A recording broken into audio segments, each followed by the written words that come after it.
Yo, 1 2 1 2, what it do? What it do is your boy Skeeter Steve, and we up here representing Lace Rhymes, man. We doing something real special, something real different today, man.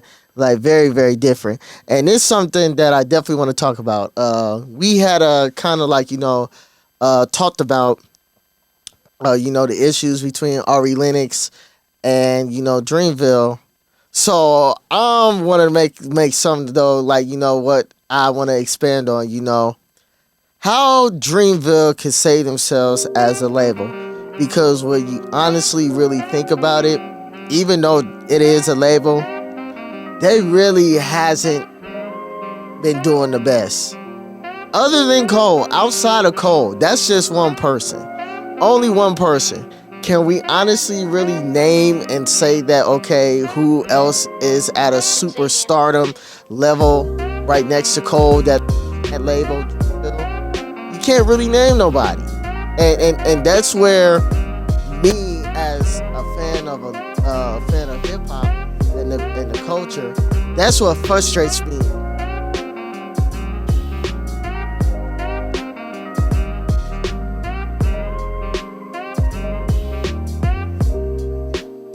Pushed.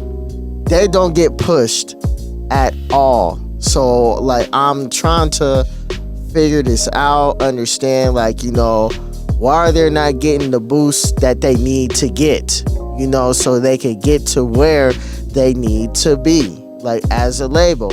Because I mean, we know all the other factions, they're kind of like gone, like kind of really no. Don't forget, I'm gonna say it, they died out. A lot of them died out. You know what I'm saying though? But TDE is remaining though. But TDE has a formula where, to the point where they develop their artists, and they find, okay, what's working, what's not working, and then once they find out what's working, the light bulb comes on, and they take off and they run with it. Prime example, Earth Gang. Love Earth Gang. Earth Gang is like, to me, kind of like a modern day Outkast. But my biggest issue with Earth Gang, where's the A&R? Where's the marketing and the management behind them? You know what I'm saying? Because they came out with so many projects, and a lot of them was fire. But the one that I felt like that should have been taken and ran with it is when they dropped Bobby Boucher.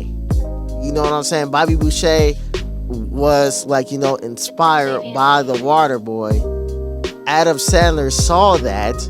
He retweeted that. You know what I'm saying? And people were loving the song. So why not promote that? Why not take that and run with it? Because you got an actor that's really supporting that song. Like, seriously. And then even where to the point where it's all they have a fan base. So, but man, they're doing these small venues. So I'm waiting for them to cross over the hump. And it even questions me to them as a group, that people be trying to say, and even with Dreamville people, we don't care about the accolades. Oh my God! You're lying. Everybody care about accolades, no matter how you want to put it, and no matter how you want to look at it. You do care. Because why is it only one person in your camp getting platinum albums and Grammys and stuff? All y'all should be winning in some form or way of fashion. And it don't even have to be music. I mean, being an ambassador. Prime example, Schoolboy Q. Schoolboy Q got platinum albums. Schoolboy Q got a few awards here and there. But the thing that was stuck out to me the most about Schoolboy Q is an ambassador for Nike in the golfing department. Like, let that sink in. He is literally the ambassador of the golfing department for Nike.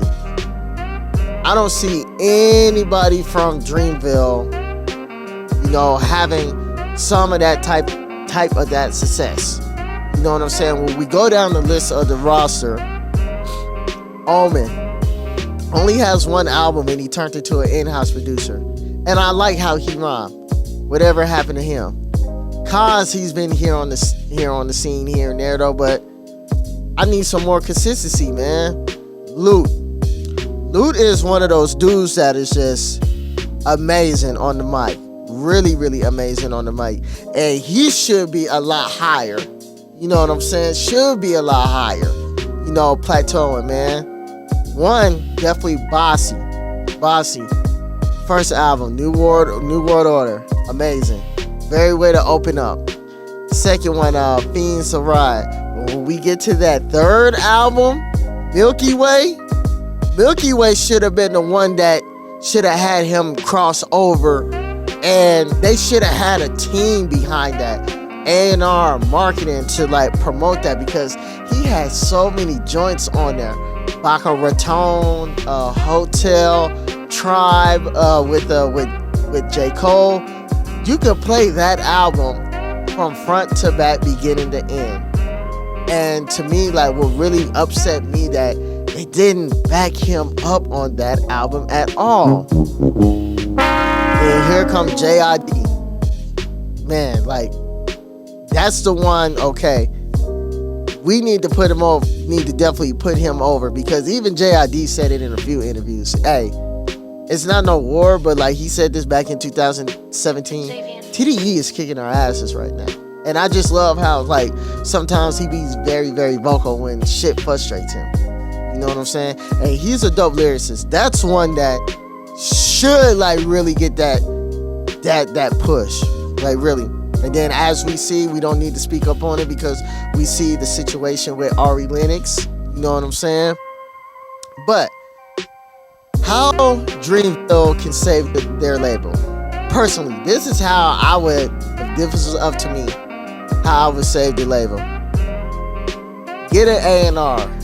Definitely an A&R. A person now who really care about the bag, but who really knows the music, who really understands the culture, and, you know, just really going through the music with them, finding out, okay, what works and what doesn't work. Going through it, everybody, it's like, okay, whatever songs that they're recording, that's trash. No, that's boo-boo. Oh, you got one. Whatever one that we got, let's take it full steam ahead and run with it. Start promoting. Running them Google ads, them TikTok ads, man. You know, little commercials here and there when you're watching something on YouTube. Putting people in position where, you know, where they're not only going to radio, but podcasts. Big name podcasts, and even small name podcasts too as well, so they can promote and get the name out there so they can get over this hump. Because other than Cole, like, for me, that is a huge problem for me, that Revenge of the Dreamers Volume 3, it's a platinum. Very dope. Very, very super, super dope though. But that's a compilation that they all put their blood, sweat, and tears into.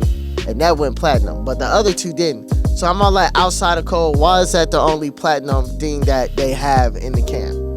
That is an issue.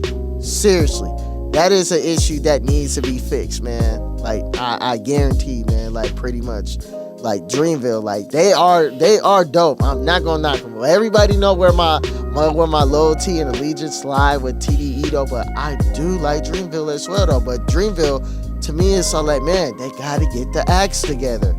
It's way too much talent over there to let it just, you know, not be accomplished.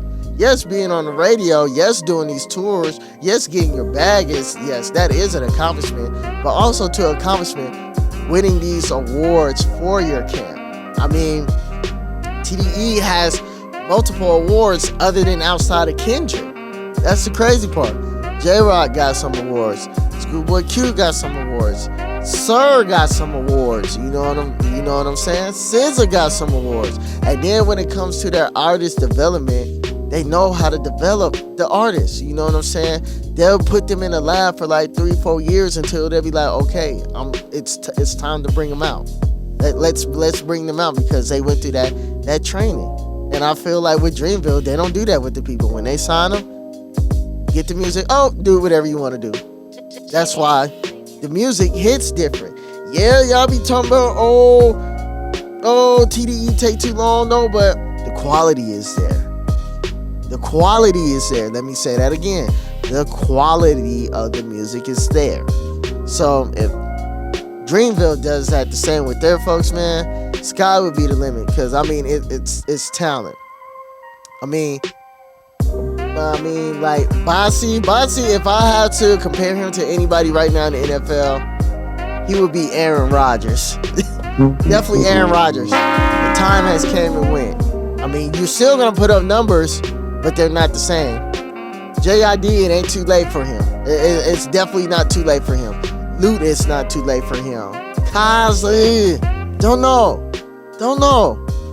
But Earth Gang, yeah, man, they in the right spot, and they definitely need that push. Like, they need a good team behind them, and I just feel like Dreamville don't have that. And if they're relying on Cole, I'm gonna just say it. Cole is a dope MC, but a bad leader, and that needs to be fixed. If you seeing little ripples in the camp, dog, you gotta call a meeting. It's like football, you gotta call a huddle. Hey, man, what are we doing wrong? Start talking to your teammates. Like, how can we fix this? How can we make this right? So yeah, man, them are my issues with Dreamville though. But in order for them to save the label, man, like they definitely gonna have to invest and put some backing in all of their artists. They put the backing in all of their artists, man. Sky's the limit for them. I would love to see Lou, JID, Earth Gang, Ari Lennox, all of these people win these awards other than J. Cole. I would love to see them do big arenas too other than J. Cole. That's the thing. It's only one man. Like, it's more than that. Like, I want them to do these things. You know what I'm saying? I want to see them thrive. But they can't thrive if they don't have the backing. So yes, man, in order for Dreamville to save that label, they're going to need the backing. You know what I'm saying? But man, I enjoyed this conversation. So let me know, man. Let me know in the comments, man. Like, what does Dreamville need to do to save the label? Or if you feel like they don't need to fix anything, let me know in the comments, though. But if they need to save or do anything, let me know in these comments right now. Like, you know what I'm saying? And be honest, you know. But until then, this is your boy Skeeter Steve, Lace Rhymes for the culture, by the culture. We out. Eat.